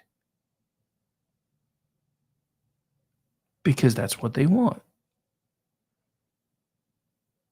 It's like Aggie said last night on the cocktail lounge. Everything that happened with COVID was a dry run to see how much control we were willing to give up if we gave in to fear. And a lot of us failed. And for a short time, even I failed. But after it went on for more than a couple of months, I started saying, this doesn't really make any sense anymore. And then you have the leprechaun of the Potomac basically behind closed doors telling everybody, that whole social distancing thing, we made that up. There was no scientific basis for it. We just kind of thought maybe, there should be some distance. We weren't sure if it should be 3 feet, 6 feet, whatever. The whole, have to wear a mask thing. At first, that was because they thought it was primarily transmitted through droplets. My problem with that is once they knew that it wasn't just droplets, why didn't they come back out and say anything? Why? I mean, Anthony Fauci and this is the other thing. If that was true, and in the very beginning he thought it was transmitted through droplets, then why in the very beginning was he telling everybody masks weren't effective? These are the things that should have been asked and weren't. Because these are the things that we deserve to know. If your stance is the reason you told everybody to mask up in the beginning was because you had received or you were operating on the hypothesis that it was primarily transmitted through droplets, then why in the very beginning, before you changed your mind, were you telling everybody masks weren't effective? And then after you figured out that it wasn't just droplets, why didn't you come back and say, hey, the masking is not really going to do anything, guys. We're going to have to figure something else out. I will tell you why. They won't, but I will. They needed us placated. They wanted us fearful enough to do whatever they told us to do, but they also wanted us believing that they were trying to keep us safe enough to keep us compliant. That's why the masking never got overturned. Not because he has any issue with telling the CDC, hey, you guys have got this wrong, you should reevaluate. He didn't have an issue doing that with his boss. Why would he have an issue with doing it with a sister agency? These are my problems with all of this. We have been being lied to. Oh, well, this is great. So, didn't I tell you that as we got closer and closer to election, they were going to find a reason that we were probably going to have to close the border again? So the WHO confirms its first ever fatal human case of avian influenza AH5N2 in Mexico. The patient who died from bird flu, a 59-year-old, had no history of exposure to poultry or other animals. So it's starting. This is how they're going to get us locked down again before the election. This is how they're going to get us to have to honor the mail-in ballots and all the other things that they managed to do in 2020. And I told you guys this was going to happen. I have been telling you guys this the entire time. They are going to find a way to make sure that they keep us under thumb. So I'm just going to summarize this as it pulled up on X under the trending. On June 5th, 2024, Mexico reported the first human case of H5N2 bird flu, resulting in the death of a 59-year-old individual. The World Health Organization confirmed the case, noting that the patient had no history of exposure to poultry or other animals. This marks the first laboratory-confirmed human infection with an avian influenza strain, AH5N2. And this is actually confirmed globally to be the first time ever. The source of the virus transmission to the patient remains unknown, and there's going to be where they get you. The source of the transmission remains unknown, so we're about to have to go home and stay home again unless you're essential. They're going to start putting all the PPE stuff in place again. They're going to tell you have to mask up again. I'm telling you right now, I'm not trying to start a run, but you might want to go buy some toilet paper. Because it worked in 2020, they're about to do it again. I'm telling you right now. I'm calling it. I'm Babe Ruthing it. And if I'm wrong, there'll be an archive and I'll have to apologize later. But I'm calling it because this is something that I've seen coming for months. And I kept telling everybody they're going to do it again. It worked in 2020. They're going to do it again.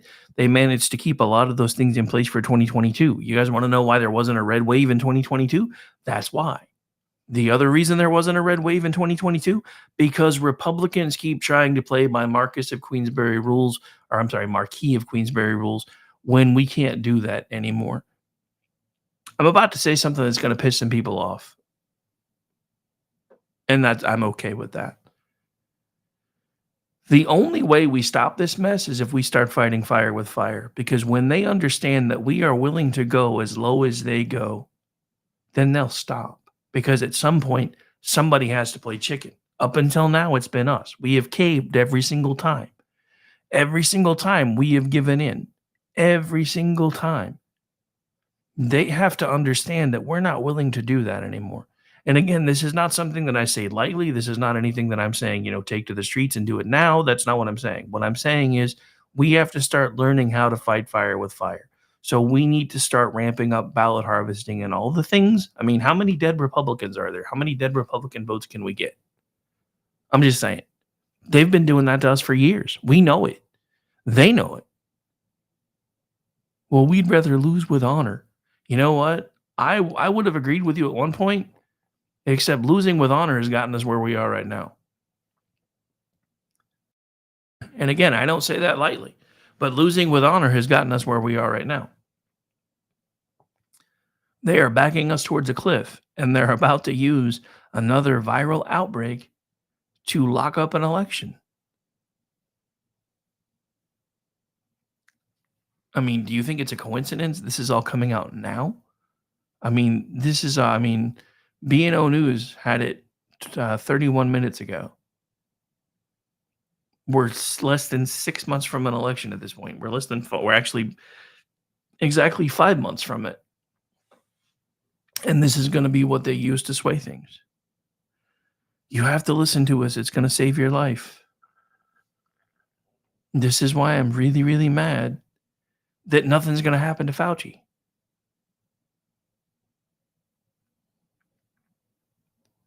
Because something should be happening to Fauci.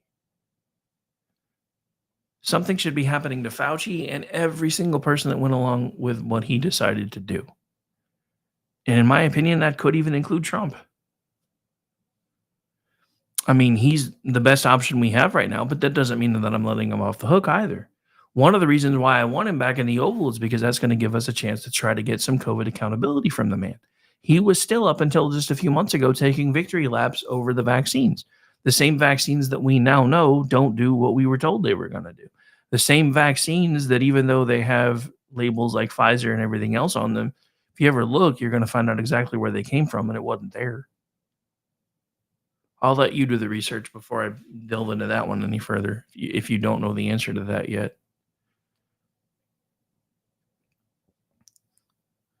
But this is where we find ourselves now.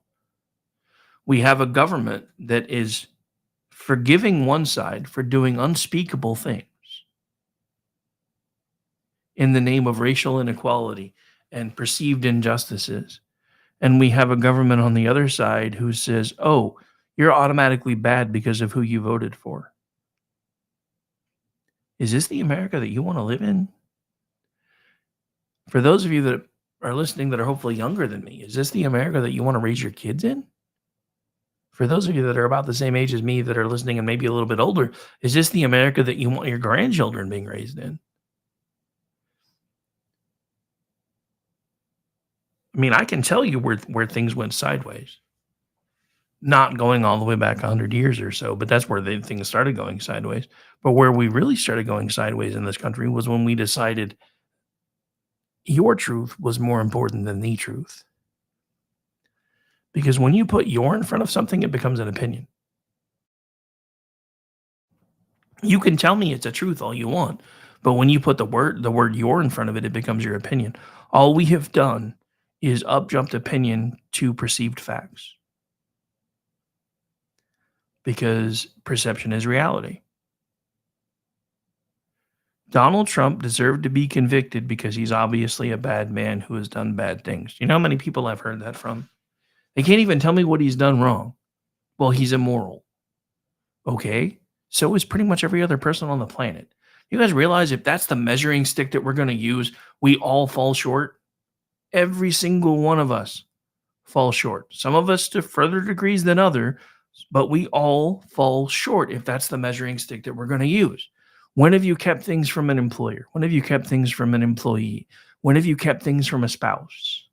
When have you gone out and done something that you knew your spouse wouldn't really want you to do, but you did it anyway? Those things are immoral. So if that's the measuring stick that we're going to use, we're going to have to realize that every single one of us falls short of that measuring stick. So why is it that we can't understand that even if he's done some immoral things, he is probably still the best choice for the country right now, looking at who we have to choose from? Now, one of the other conversations that I've had lately was with my girlfriend, and she was talking to me about this today. And she's like, I am seriously considering voting for Donald Trump, but I don't really know where to go from there because for me, I always look at the future and he's only going to get 4 more years. And I don't really feel like voting for the lesser of two evils. I get that, which is why I'm never going to tell anybody who they should vote for. That's not my job. I'm going to give you information and let you make the best decision that you can. And that's my job. Whether I'm doing it here on KLRNRadio, whether I'm doing it through Twitchy, whether I'm doing it through the Digital Beacon, whether I'm doing it through the loftusparty.com, misfitspolitics.com, or anywhere else you can find me. That's my job, is to give you information and let you decide what you're going to do with it. But the one thing that I will say is with the emergent situation that we find ourselves in, that I can't think that far ahead. We have reached the cabin depressurization point of the American experience, ladies and gentlemen. So the first thing you've got to do is make sure you're okay. The only way that you can make sure that you're okay is to make sure that, one, you've taken care of what you need to do to make sure that your corner of your world is the best that you can make it and the most stable that you can make it, i.e. put your oxygen mask on. The next thing you're going to want to do is make sure that you can trust the guy flying the plane. In 2015, I didn't want Donald Trump to be president. In 2016, I helped put the Libertarian Party on the Oklahoma ballot because I wanted us to have better options, or what I thought were going to be better options. In 2020, I did an interview on American Action News. I'm sorry, not American Action News. That's when I was writing for them. But what is it? One American News? That one. Yeah, OANN. Where basically one of my tweets blew up because I said I didn't vote for you in 2016, but I would crawl over glass to vote for you in 2020. And I did. And I was expecting a landslide because everything was better until COVID. But everyone started holding him accountable for COVID, even though he was taking the advice of the people that were already pretty much installed around him, other than Fauci. Fauci's on him. Fauci should have been the leprechaun of the Potomac should have been tossed out on his ass faster than Harry Sisson has probably been tossed out of the Oval Office at least 14 times by now after trying to hide under the Resolute desk. I said what I said. But here we sit, and we have to decide where we go from here.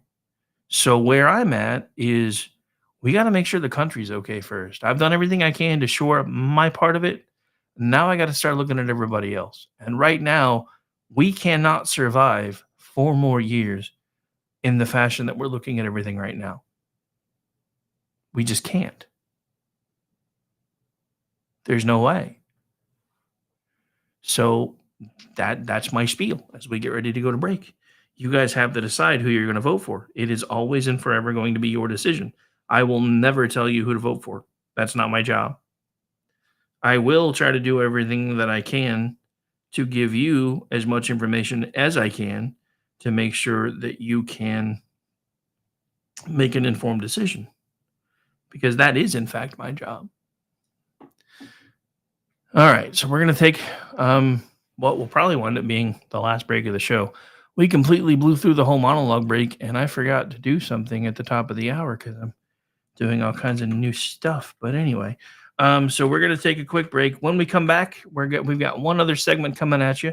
Got more news, more things that you probably don't really want to know, but you probably need to know anyway. Yay for bird flu. Just saying.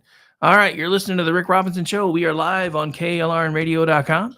Again, we do this thing every Monday through Friday, except for this month, the second Monday of the month. Going forward, it'll be the first Monday of the month, 3 p.m., 5 p.m. Eastern, and I'm always pretty much here somewhere. So if the live light is on, I'm usually here. There's like 2 shows that I can say that's not true for. All right, anyway, we are back. We'll be back. Stay tuned. Cigarette and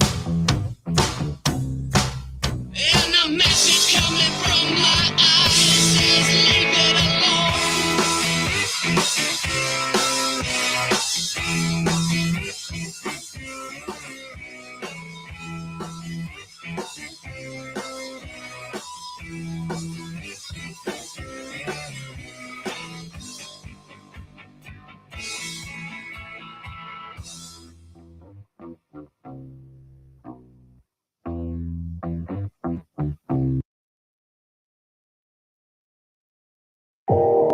You are listening to KLRN Radio, where liberty and reason still reign.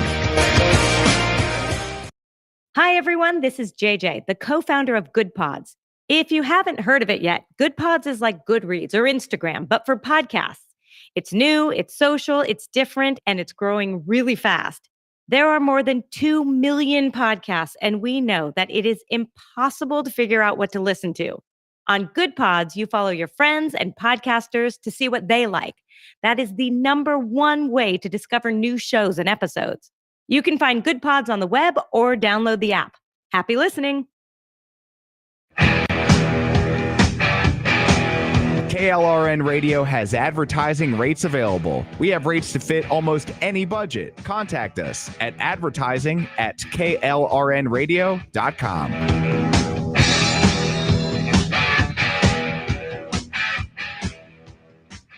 Hi, I'm Mike, founder of DollarShaveClub.com. What is DollarShaveClub.com? Well, for $1 a month, we send high-quality razors right to your door. Yeah, $1. Are the blades any good? No. Our blades are f***ing great. Each razor has stainless steel blades, an aloe vera lubricating strip, and a pivot head. It's so gentle a toddler could use it. And do you like spending $20 a month on brand name razors? 19 go to Roger Federer. I'm good at tennis. And do you think your razor needs a vibrating handle, a flashlight, a back scratcher, and 10 blades? Your handsome-ass grandfather had 1 blade and polio. Looking good, Pop-Up! Stop paying for shave tech you don't need. And stop forgetting to buy your blades every month. Alejandro and I are going to ship them right to you.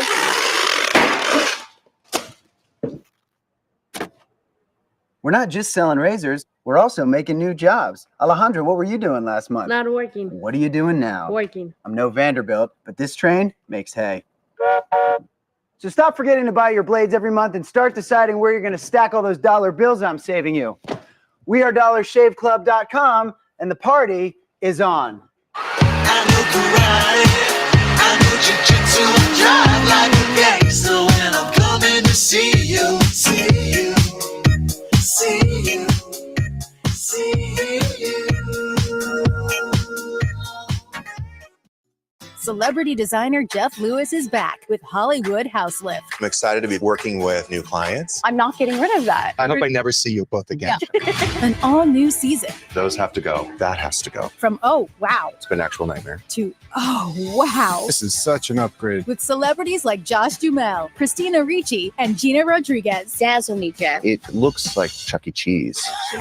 Stream an all-new season of Hollywood House Lift with Jeff Lewis, now streaming on Freevee.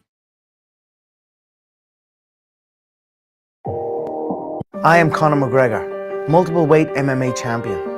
I'm a fighter and I've been through many battles in the octagon. Many consider my fights in the octagon heroic, but the real life heroes are those men and women who fight to protect us every day. The real life fighters, the real life heroes are the firefighters and police officers. These first responders are true heroes because these brave men and women put themselves in the line of danger every single day protecting us all. The Tunnel to Towers Foundation ensures that first responders from fire, EMS and police departments who are killed in the line of duty with young children have a home without the burden of a mortgage. They are my heroes. They need our help today. I'd like to ask you to join me in donating $11 a month to support their efforts. Your $11 a month honors and supports our first responders. Please call now at 1-844-BRAVEST or visit tunneltotowers.org.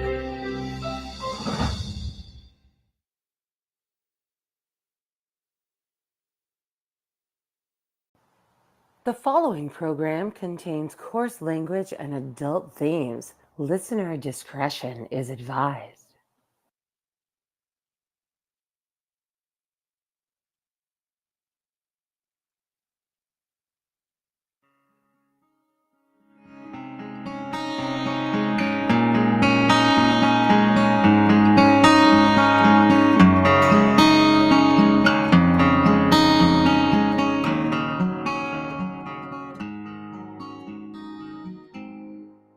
Am I the only one here tonight, shaking my head and thinking something ain't right? Is it just me? Am I losing my mind? Am I standing on the edge of the end of time? Am I the only one? Tell me I'm not. Who thinks of taking all the good we got and turning it back? Hell, I'll be damned. I think I'm turning into my old man. Am I the only one willing to bleed, or take a bullet for being free? Screaming what the fuck. And welcome back into the program, ladies and gentlemen. Final segment of the Wednesday edition of the Rick Robinson Show. Don't forget, we have full lineup tonight starting at 7 p.m. Eastern with the Whatever Show with myself and Stacy, followed by the Conservative Curmudgeon Radio Show at 8 p.m. Eastern. After that, we have the triumphant return of Foo Bar, One Nation Under Foo, and we were supposed to do Rick and Orty, but Orty has to go to work early again, so I haven't figured out what I'm doing last hour. I don't know. I may come on and rant some more. It kind of depends on how I feel. Or I may just call it an early night on the radio and finish some stories on Twitchy. Because there's always work for me to do somewhere. Anyway, so we are back. We are live. Hope everybody's having a great Wednesday afternoon. Thank you so much for those of you hanging out. If you're listening on the East Coast, you got a little over 20 minutes before your workday is done. If you're doing the whole 9 to 5 thing, if you're listening in God's time zone, you got about an hour and 20. If you're listening on the West Coast, why the hell haven't you left yet? And if you're listening on in Mountain time zone, nobody really cares. Just saying. I explained it earlier. Send all hate mail, Rick at KLR, or I'm sorry, we're getting that reset. So for now, just radiofreerick@gmail.com. You can always email me there if you have questions, comments, concerns. Want to tell me I suck? I have 2 ex-wives. I've heard it all. I don't really care. Anyway, so we're back. We're live. So many things to talk about. So little time. If I didn't have well, at least 3, potentially 4 other hours of broadcasting to do today, I probably would have extended the show because I've barely made it through my notes. But we're going to get through this last little bit as best we can and go from there. All right, so let's see where we want to go next. Where do we want to go next? Because I wasn't expecting to have to cover the bird flu thing. I'm just saying. I knew it was going to happen. I really, really did. So,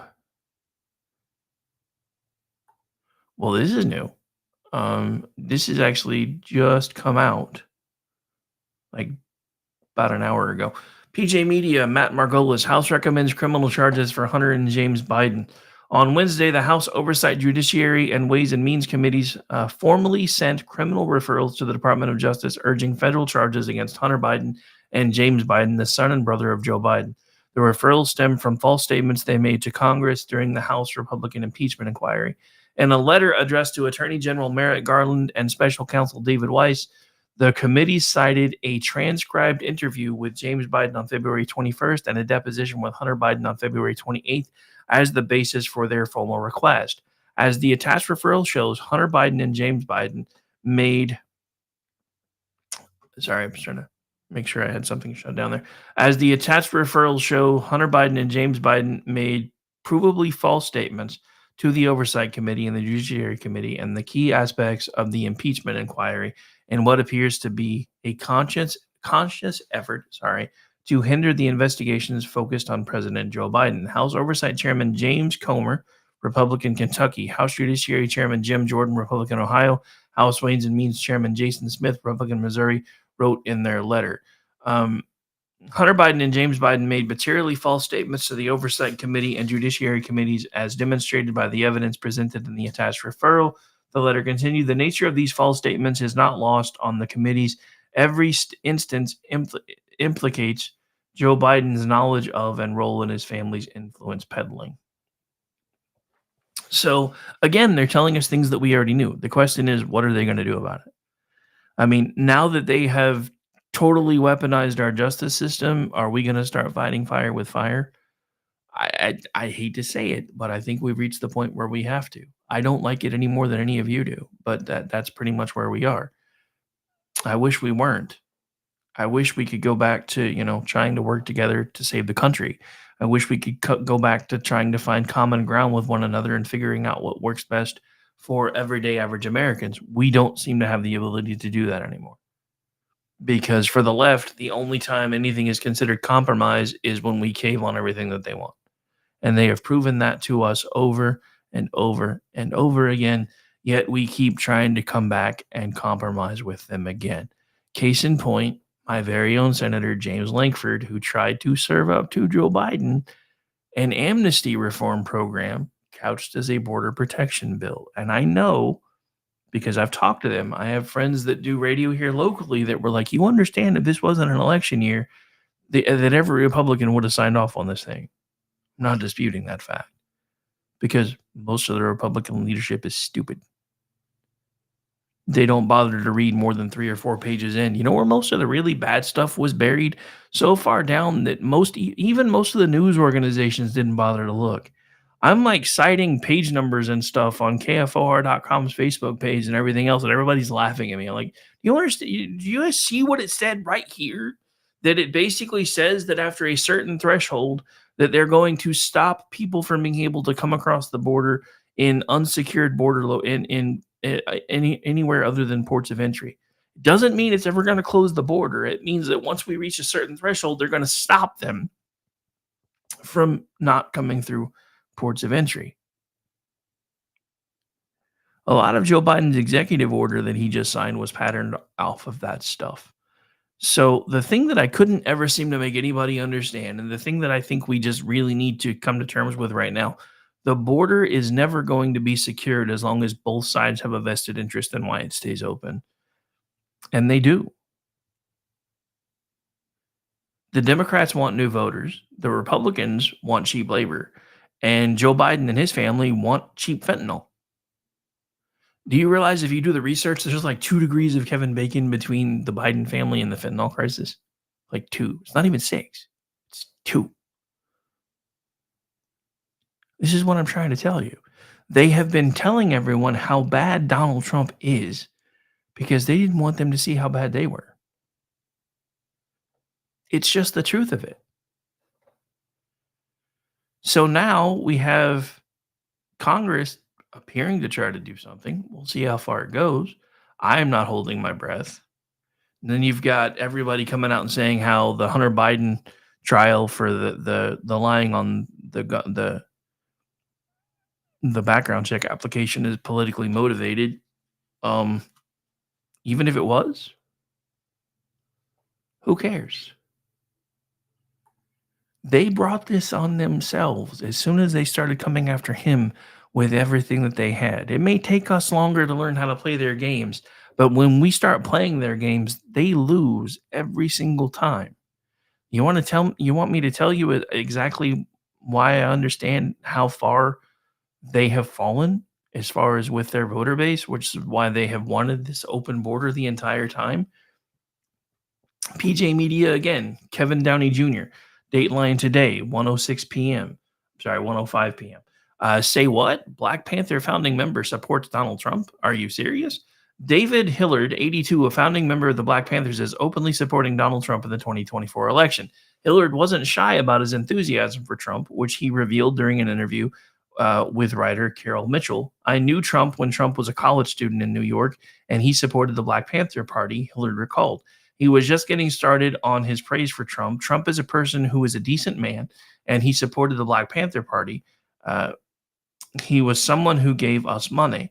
Trump's a friend of the African Americans, and I knew Trump from the 1960s in New York, where he comes from, and he's a friend to African Americans, Hillard continued. I mean, he's not a racist. He's not a racist, fascist white man. He supported black people.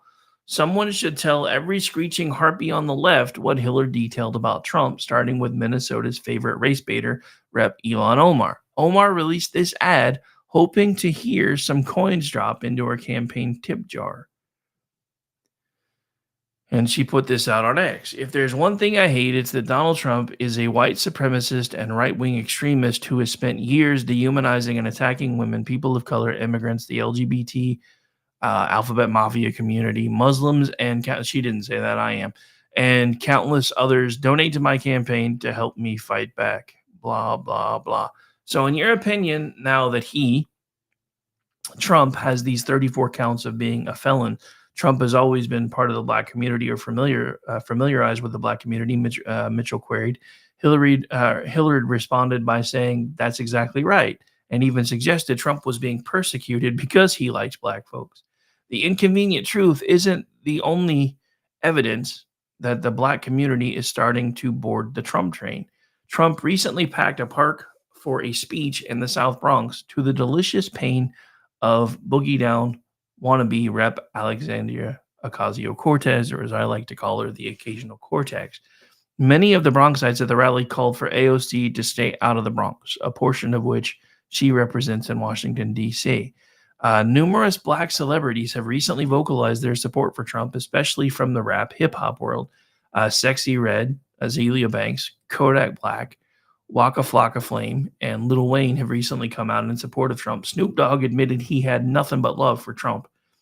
Rapper YG, who scored a hit with a song called F Donald Trump, did a 180 and is now a fan of 45. I'm speaking about these mother blinkers in the hood. Yeah, YG declared on this past weekend's podcast back in August of 2023, I am speaking on their behalf. That's what they say. Shit, Biden ain't done nothing for us. And his words, not mine. That N-word Trump is passing out money. Now, I don't necessarily agree with that part of the sentiment, but at the same time, Charlemagne the God, arguably the biggest name in radio geared towards black audiences, praised Trump on the communist news network, CNN, but fell short of endorsing him. More formally, he has repeatedly refused to back Joe Biden as he did before in the 2020 election. So it's not just that people of influence are starting to fall in line behind Donald Trump. It's that so many that did have influence before are not willing to endorse anyone. So you guys may remember that Dwayne Johnson, otherwise known as The Rock, gave a full-throated, I said what I said, endorsement of Joe Biden in 2016. He's recently come out and said, I did what I thought I needed to do for the good of the country, but now I have regrets on those things, and I've just decided that I'm not going to lend my voice to political things anymore. Charlemagne the God was recently quoted on a certain show of saying, because everybody was, I think he was on The View or something similar to that. I don't remember which one it was specifically. But they started asking him why he was no longer endorsing Joe Biden. And he point blank said, because I'm not Captain Save-A-Joe, which I thought was brilliant, by the way. As somebody that does off the cuff remarks all the time, that was just brilliant. I don't know if it was something that he's had back pocketed or if he used it before, but just the way he just threw that out there, like, hey, I'm not Captain Save-A-Joe. I was like, that was brilliant. But look, folks, I said this before and I'm going to say it again. 5 months exactly as of today is in an eternity in politics. So there's no telling what may happen between then and now. So is it good that a lot of people are mad and starting to wake up at exactly how the Democrats have treated them for a very, very long time? Quite possibly. But is it going to hold? I don't know. I don't know the answer to that question. All right, so I'm going to start doing something a little bit new on the back end of the show. I said what I said. And that's kind of a This Day in History segment. So 1967, June 5th, start of the Six-Day War. Israel, amid rising tensions with Egypt, Syria, and Jordan, staged a preemptive air assault and soundly defeated those Arab countries, notably seizing the old city of Jerusalem and the Gaza Strip before a ceasefire was declared.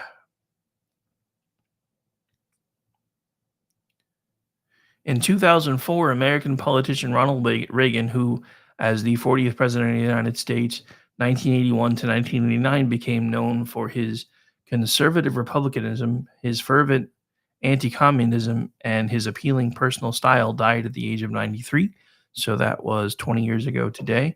1981, AIDS was reported for the first time following the detection of a rare form of pneumonia in 5 homosexual men in Los Angeles. That was June 5th, 1981. June 5th, 1968, while running for U.S. President, Robert F. Kennedy was fatally shot by Ciron Ciron at the Ambassador Hotel in Los Angeles. He died the following day. In 1947, in an address at Harvard University, U.S. Secretary of State George C. Marshall advanced the idea of the Marshall Plan, a European self-help program to be financed by the United States. In June 5th, 1939, Canadian politician Joe Clark, who in 1979 became the country's youngest prime minister, was born. In 1883, English economist, journalist, and financier John Maynard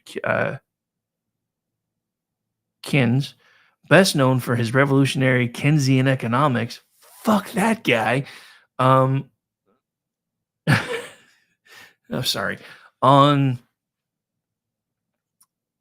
in Keynesian economics and his prolonged policies and concerns about prolonged unemployment, was born. So I may have to cross January 5th off the list of good things that happened days. The absolute monarchy in Denmark was abolished and replaced by a new constitution that established a constitutional monarchy with a parliament, as well as freedom of the press, religious freedom, and the right to hold meetings and form associations. So everybody wants to talk about how much America sucks. How many places that were monarchies became, at least if nothing else, constitutional monarchies after we decided we'd had enough? So 1723, social philosopher and political economist Adam Smith, a towering figure in the history of economics and economic thought, was baptized by Kirklees, Fife in Scotland. So that's interesting.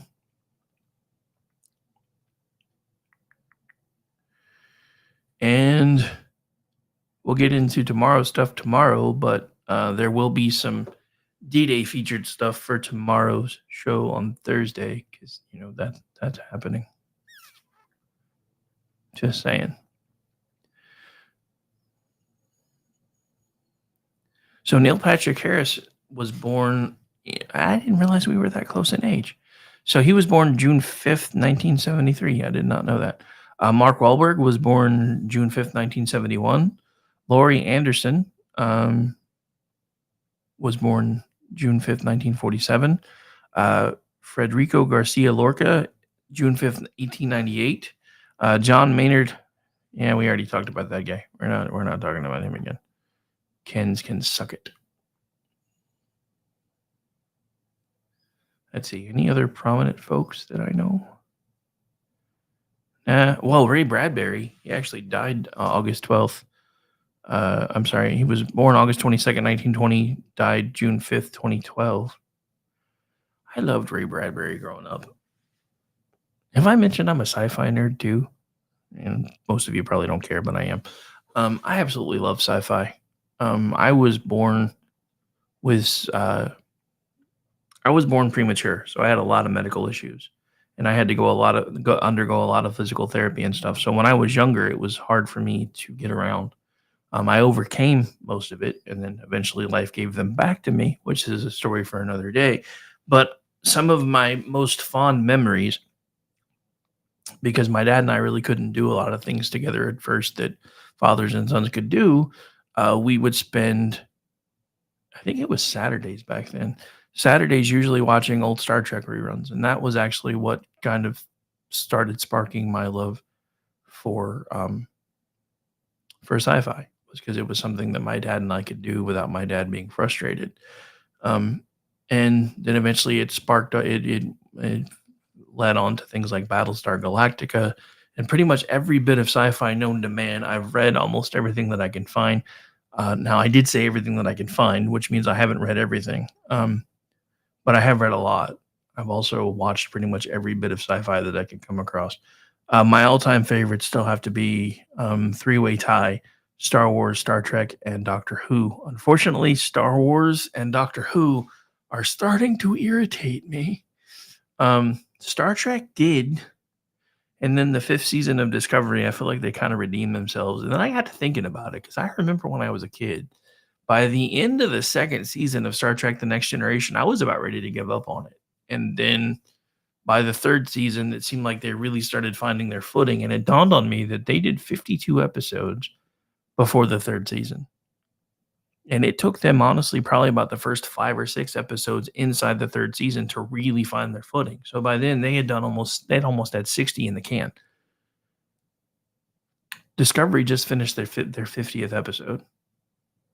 And I'm sad by that, because TV has gotten so expensive to produce, because everybody needs the coolest gadgets and the biggest things and the biggest explosions and all this stuff, that they've had to shorten our seasons. So again, first season of Discovery, not great. 2nd season, pretty damn good. 3rd season, 4th, take it or leave it. 5th was pretty decent. I actually like the fact that they dovetailed back around to some stuff that was tied into The Next Generation. And they also even hit an Easter egg about Enterprise at the very end. Not giving spoilers. If you haven't checked it out yet, you really do need to do that, though. You can honestly probably, if you've never watched it, just skip to season 5. Well, honestly, I take that back. Watch season 2 and then watch season 5, because there's not really a lot of stuff in between that you really need to know. Season 2, Anson Mount stole the show, and that's why they now have the Strange New Worlds, which even the singing episode this last season I absolutely loved. I know a lot of people didn't. I did. But again, I'm a nerd. I freely admit these things. I don't hide them from you, because it would be pointless for me to do so. All right. So we have reached the point where I do have to tell you that we are just about out of time. So don't forget, for those of you checking us out for the first time, if you like what I do, you really need to come back and check everybody else out too, because I promise they're even better than me. Don't tell them I said that, though. On that note, we really do have to tell you this one is over. What? Over? Did you say over? Nothing is over until we decide it is. Was it over when the Germans bombed Pearl Harbor? Hell no! Closing time. Open all the doors and let you out into the world. This isn't over until I say it's over! Closing time. Well, that's great. This is fucking great, man. Now what the fuck are we supposed to do? Game over, man. It's game over. Closing time. Time for you to go out to the places you I can tell you what to do. Come back tonight, 7 p.m. Eastern, and we start again. Bye, everybody. Closing time. This room won't be open till your brothers or your sisters come. I love you, Oklahoma. What a great crowd. I love you.